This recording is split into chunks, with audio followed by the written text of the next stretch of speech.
All right, the next product is the Herradura Blanco, previously only available in Mexico, now available in the United States. This is a product that is bottled unaged. When I talk about the Herradura Silver, you'll understand why that's important. And so, unlike the silver product, which is bottled at 80 proof or 40% ABV, this product is bottled at 92 proof or 46% ABV. So I know that's not quite still proof, which might be something closer to like 110. I believe when Herradura did their Directo de Alembic, that was bottled at 110 proof. They may be diluting this just a little, but this is a high proof tequila, which is pretty uncommon in the United States. High proof tequila is really gaining a lot of popularity, and you start seeing more and more brands making a high proof option. Last week, I filmed my second part of my Siempre series where I had the Siempre Supremo, which is their still proof tequila. So again, still proof tequila is becoming very, very popular, and it's already super popular with tequila aficionados and agave nerds. This product, brand new for my market, and you can see distinctly different packaging than the silver with the iconic square bottle. All right, let's read the little blurb from the brand about this product. Herradura has been crafting the finest tequilas for 150 years in Amatitan, Jalisco, Mexico. Herradura Blanco, the first tequila crafted under the Herradura brand, has been produced continuously for 153 years.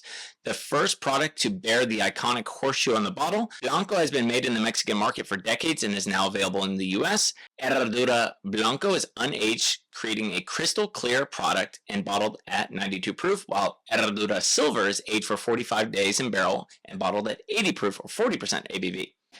All right. Enough talking about it, let's taste it. And just to show you the difference, see if this will focus.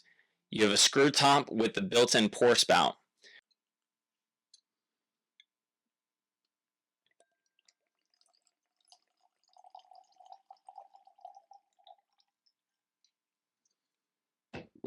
We already mentioned this product's unaged, so it should come as no surprise that this is water white in color.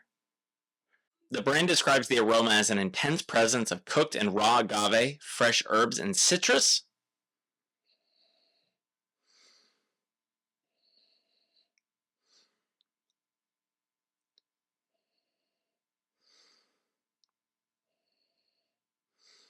Oh, I would say those fresh herbs are really pronounced. So if I had to like rank the flavor on the nose, it'd be like fresh herbs, very, very strong. Then you kind of get that pop of citrus supported by the cooked agave flavors. This is a very nice nose, and I would say it's probably the same intensity as the El Jimador, but completely different flavors. The color is crystal clear with brightness and glints of silver, so that's an elaborate way of saying this product is water white. And the taste on the palate is sweet and clean notes of cooked agave, spices, pepper, and citrus. So let's give it our first taste.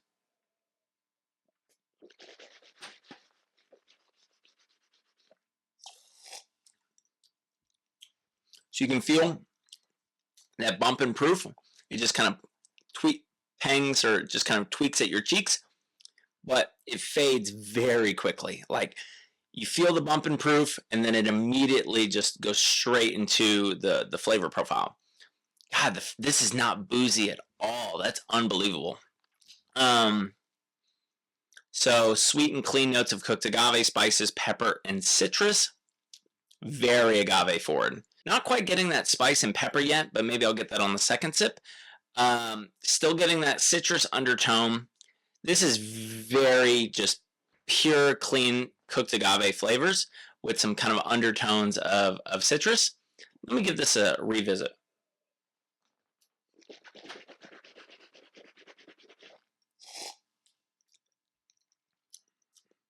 Ooh, there's that spice and pepper. Yep, now my mouth is warmed up to the alcohol. Now again, this is 92 proof or 46% ABV. So big jump from that 80 proof, 40% ABV of the El Jimador, but you can't feel it. I mean, yes, you can tell this is a little boozier, but that bottling proof, that alcohol by volume is so well integrated into the flavor profile. This product is absolutely delicious. So second sip, you get a little more spice, a little more pepper. And again, you still have this nice harmony of cooked agave, citrus with that spice and pepper. So I would say this is a very accurate description on the palate. And each of those flavors very much play in harmony, and they kind of come in different waves, each supporting each other.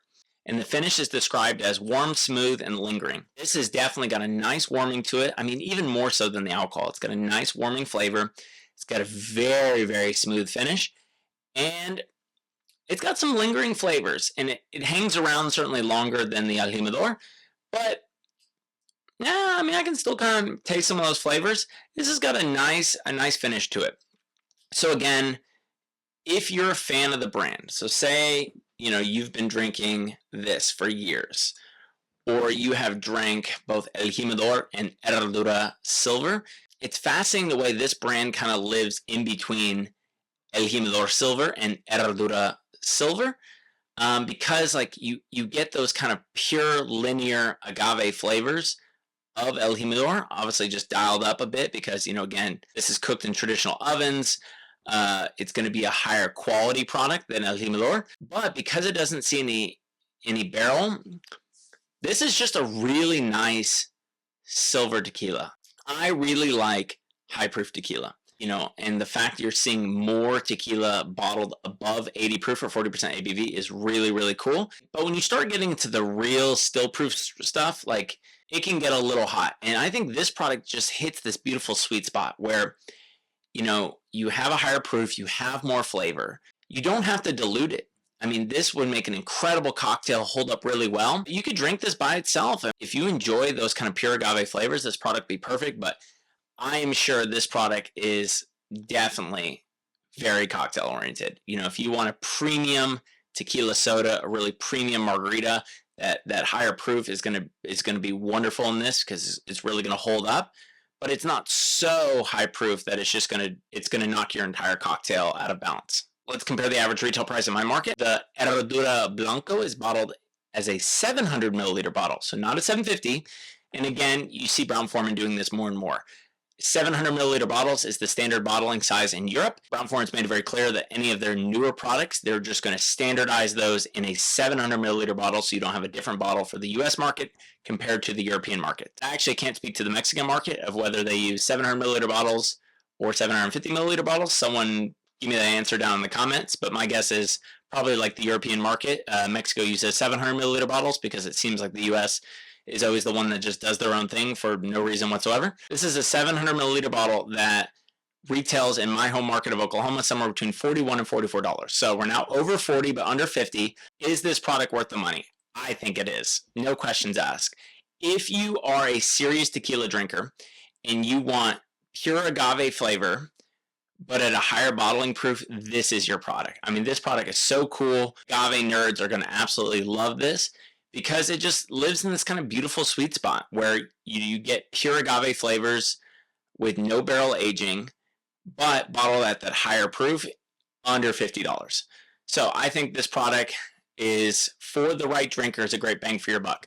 So I always like to talk about who's this product for, right? So if El Jimador is for your kind of novice and beginner, then Herradura Blanco is definitely for your more advanced tequila drinker. It's someone that drinks a lot of tequila, has high expectations, perhaps has a slightly more sophisticated palate, and they want something bottled above 80 proof. Again, El Jimador is one end of the spectrum. Herradura Blanco is the other end of the spectrum for your tequila aficionado. Thank you so much again for watching. I hope you enjoyed this video and maybe even learned something. If you'd like to support this channel further, please consider becoming a Patreon member or gift me a cocktail through the link below in the description. If you do not care about the video component of this tasting, please consider subscribing to my podcast. It's available on Spotify, Apple Podcasts, or wherever you consume your podcasts. It's just the audio component of these brand educations and tastings. And if you'd like to be notified whenever I have new content on my website or YouTube channel, please consider subscribing to my email newsletter. I'll leave a link below in the description. And if you have any feedback for the channel, please leave a comment or shoot me an email.